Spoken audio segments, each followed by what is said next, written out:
Welcome to the Burnout Recovery Podcast, a guiding resource dedicated to healthcare professionals on their journey to overcoming burnout. Spearheaded by Dr. Joe Braid, a certified professional coach and rehabilitation physician.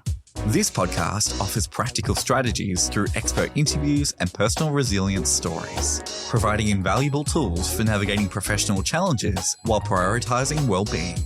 Regardless of your role in healthcare, this podcast acknowledges the toll of your work on your overall health and is committed to supporting your recovery from burnout and fostering a fulfilling, sustainable career. So, if you're ready to begin a transformative journey, join us for each new episode. Together, we'll navigate challenges, celebrate successes, and build a supportive community of healthcare professionals. As we stand at the threshold of a new year, filled with resolutions and possibilities, today's episode speaks directly to the heart of how we approach our goals and ourselves. Perfectionism can be a subtle trap, especially when we're setting intentions for the year ahead. In this episode, we'll distinguish between the harmful patterns of perfectionism and the empowering approach of healthy striving. It's a conversation about self-compassion, realistic expectations, and how we can set meaningful goals that nurture rather than deplete us. As you step into this new year, this episode offers a compassionate framework for personal growth and self-understanding. I have a few stories that illustrate the concept of perfectionism compared with healthy striving. Perfectionism is a character trait that can contribute to imposter syndrome, which is termed a collection of feelings of inadequacy, despite evidence to the contrary. So imposter syndrome is 10 to 20 times worse or more common in females and underrepresented groups who might have a common thought of, I don't belong, as instilled by the culture around them. So look, how does this relate to burnout? Well, people can become resentful waiting for the culture to change. They might overwork trying to hold themselves up to a standard that no one like them has met. And they may stop going for leadership positions or promotions they are skilled for because they distrust their success. In essence, people who have imposter syndrome have an overactive inner critic. The narrative in their head is busy with its negativity bias, discounting their successes along the way. Here's a fresh example I would like to share with you. So yesterday we had a studio concert at the Orange Conservatorium of Music. All the students of Lisa Stewart, who teaches violin, and Stefan Jew, who teaches viola, were invited to perform in front of other students and their families. It was a really warm, welcoming space where all levels were encouraged to play. So I play first violin in an amateur string quartet. We are called the Moderatos because, well, that says it all. We have performed several times over the past 2 years since we formed, including a concert earlier this year at a local vineyard, which went really well. So yesterday, we were performing Dvorak's American String Quartet second movement, Lento, a beautiful and haunting nostalgic piece with violin and cello solos supported by the middle voices, second violin and viola. Of course, we practiced individually and together, and it sounded really great. Yet, walking on the stage, my nerves showed up for the performance too. I had done a pep talk meditation at home and a gentle inversion yoga pose to prepare.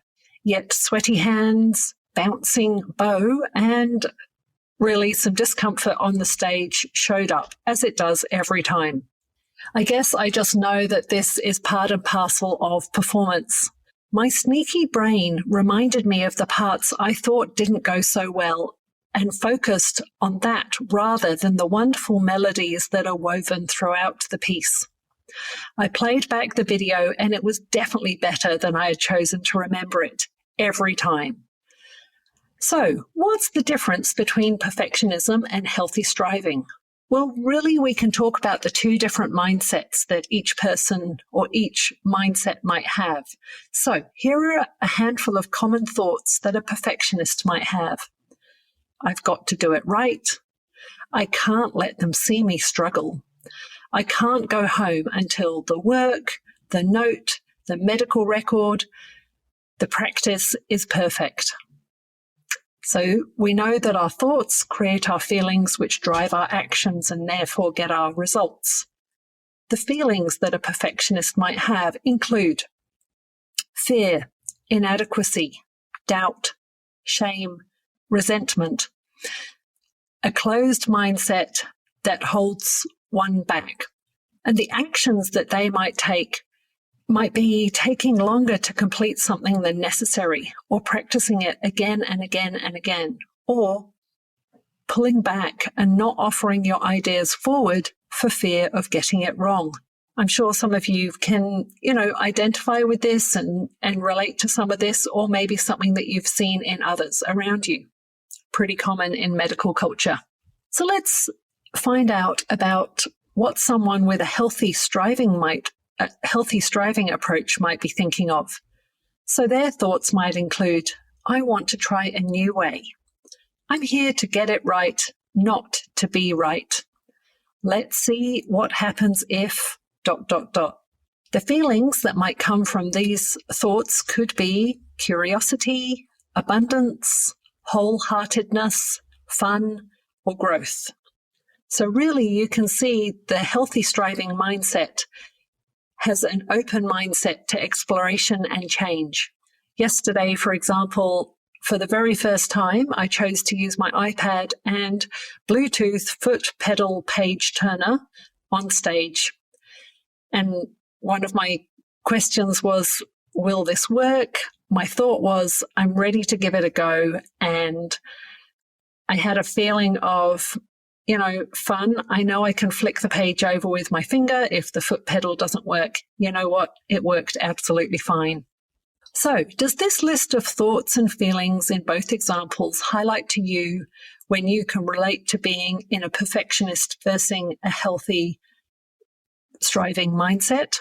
Here's a final short exercise to support you in absorbing praise. So people with perfectionist traits and imposter syndrome may find it hard to accept praise. Here's a way to turn that around. First of all, bring your last compliment to mind. What feeling do you have in your body when you think of it? So yesterday, there were a lot of compliments after the performance in the conservatorium. I guess the feeling that I have in my body is gratitude, a bit of pride, and I have a warm glow in my solar plexus area. Question 2. What do you know is the specific strength you use to create this result for yourself? So again, in this example, I have years of playing the violin and really enjoy embracing the creativity to provide entertainment for others and also myself. And question 3. Remind yourself and reminisce on this moment as many times as possible. Hey, this isn't a question. This is a reminder. Each time you do this, you are shrinking the negativity bias against yourself. So that's it for this week. We've gone through how somebody with a perfectionist mindset might be thinking and feeling, and somebody who can do healthy striving, how they might be thinking and feeling. Thanks for listening to this episode of the Burnout Recovery Podcast. If there's someone in your world who would also benefit from this, please share it with them. Remember, you're not alone, and there is hope for a brighter, more fulfilling future. Let's continue this journey together, one episode at a time. For more resources, including how to move from dread to delight, head to drjoebraid.com.